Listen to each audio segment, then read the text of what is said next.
ஹரே கிருஷ்ணா. அம்பரீஷ மகாராஜருடைய மகத்துவம். அவர் விஷ்ணுவுடைய மிகப்பெரிய பக்தர்.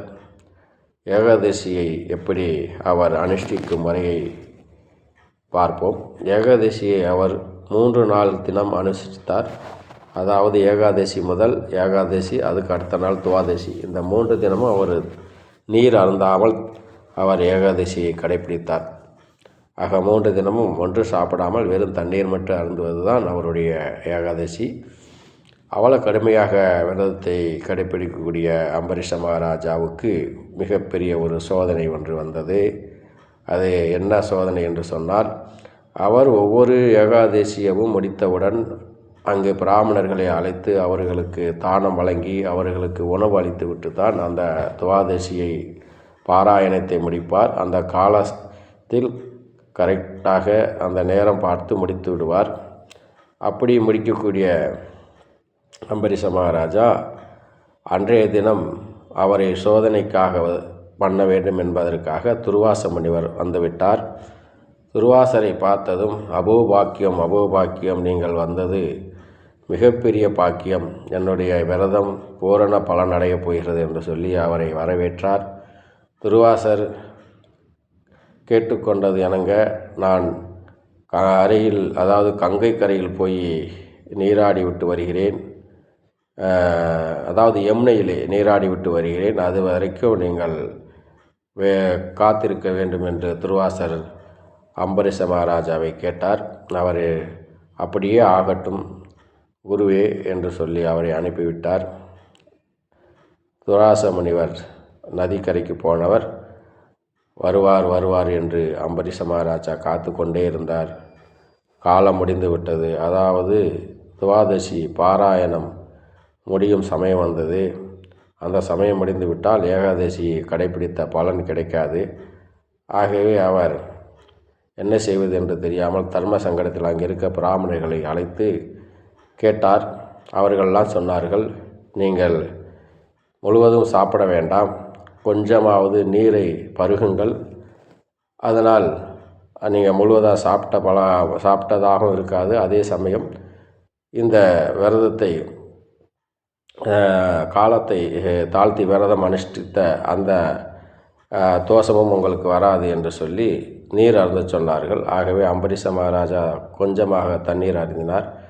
இந்த சம்பவத்தை அவர் தெரிந்து கொண்டார். துர்வாச முனிவர் அங்கிருந்து மிக வேகமாக கிளம்பி வந்தார்.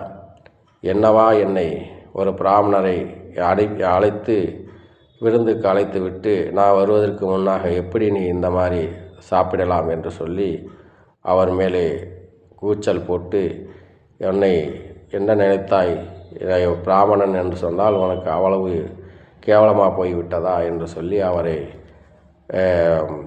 கடுமையாக வசைப்பாடி, உன்னை நான் சும்மா விடமாட்டேன் என்று சொல்லி அவர் தன்னுடைய சடாமுடியில் இருந்து ஒரு பூதத்தை கிளப்பி அவரை அழிக்கும்படி ஏவி விட்டார். இதை பார்த்து கொண்டிருந்த பகவான் விஷ்ணு தன்னுடைய பக்தனுக்கு மிகப்பெரிய ஆபத்து வந்திருக்கிறது என்று தெரிந்து தன்னுடைய சக்கரத்தை அங்கிருந்து அவர் அனுப்பிவிட்டார். சக்கரம் வந்ததும் அவர் எந்த பூதத்தை ஏவினாரோ அந்த பூதத்தை அழித்து விட்டது. பிற்பாடு அந்த சக்கரமானது துர்வாசரை துரத்த ஆரம்பித்தது. துர்வாசரோ மிக வேகமாக ஓடினார், ஓடிக்கொண்டே இருந்தார். கடைசியில் பிரம்மலோகம் சென்றடைந்தார். பிரம்மலோகத்தில் பிரம்மதேவரை சரணடைந்து, என்னை எப்படியாவது காப்பாற்றுங்கள் என்று சொல்லி அவரை சரணடைந்தார். பிரம்மதேவரும், நீ விஷ்ணு பக்தனை அவமதித்திருக்கிறாய், உன்னை மன்னிக்க முடியாது, உன்னை காப்பாற்றும் சக்தி என்னிடம் இல்லை, ஆகவே நீ சிவபெருமானுடைய சென்றடை என்று சொல்லி அனுப்பிவிட்டார். ஆக சிவலோகத்துக்கு சென்றார். கைலாசத்துக்கு சென்று சிவபெருமானை மண்டியிட்டு கேட்டார், என்னை காப்பாற்றுங்கள் என்று. சிவபெருமானும் கையை விரித்து விட்டார். வைஷ்ணவரை அவமதித்த குற்றத்திற்கு நான் உன்னை மன்னிக்க முடியாது என்று அவரும் கை விரித்து விட்டார். பிற்பாடு விஷ்ணு லோகத்துக்கு வைகுண்டத்துக்கு சென்றார். பகவான் பெருமாள், அதாவது விஷ்ணுவை பார்த்து வணங்கி, என்னை எப்படியாவது காப்பாற்றுங்கள் பகவானே என்று அவரை சரணடைந்தால் பகவான் விஷ்ணுவும் கையை விரித்து விட்டார். அவர் சொன்னார், எனக்கு என்னை விட என்னுடைய பக்தன்தான் எனக்கு முக்கியம். என் பக்தனை, எந்த பக்தனை நீ அவமதித்தாயோ அவரிடம் சென்று நீ மன்னிப்பு கேள் என்று சொல்லி பகவான் விஷ்ணு அவரை அங்கிருந்து அனுப்பிவிட்டார். அங்கிருந்து வந்த துர்வாச முனிவர் அம்பரீஷ மகாராஜாவிடம் வந்து சரணாகதி அடைந்து அவருடைய திருவடியை தொட்டு நமஸ்காரம் பண்ணி என்னை காப்பாற்றுங்கள் என்று அவரிடம் மன்னிப்பு கேட்டார். உடனே சக்கரம் நின்று விட்டது. அம்பரீஷ மகாராஜா அதெல்லாம் வேண்டாம் என்று துர்வாசருடைய காலில் விழுந்தார்.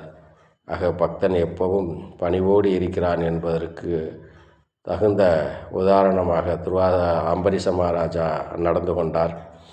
ஆகவே எந்த ஒரு வைஷ்ணவரையும் அபராதம் பண்ணினால் அதற்கு பகவான் விஷ்ணுவே மன்னிக்க மாட்டார் என்ற ஒரு சரித்திரத்தை இதில் நாம் பார்க்க முடிகிறது. அதையும் தாண்டி நாம் துவாதசி எந்த அளவுக்கு முக்கியம் என்பதையும் இந்த கதையிலே பார்க்கலாம். ஏகாதசி கடைபிடிக்கக்கூடியவர்கள் துவாதசியை ஏனோதானோ என்று விட்டு விடாமல் அந்த காலத்தில் அதை முடிக்க வேண்டும். அப்படி இல்லை என்றால் அது பயனளிக்காது. ஆகவே ஏகாதசியை கடைபிடிக்கக்கூடிய ஒவ்வொருவரும் துவாதசியும் சிரத்தையோடு கடைபிடிக்க வேண்டும் என்பது இந்த சரித்திரத்தின் மூலம் நாம் தெரிந்து கொள்ளலாம். ஆக இது ஏகாதசியினுடைய மகத்துவத்தையும் துவாதசியினுடைய மகத்துவத்தையும் இந்த சரித்திரத்திலே நாம் தெரிந்து கொண்டோம். ஹரே கிருஷ்ணா.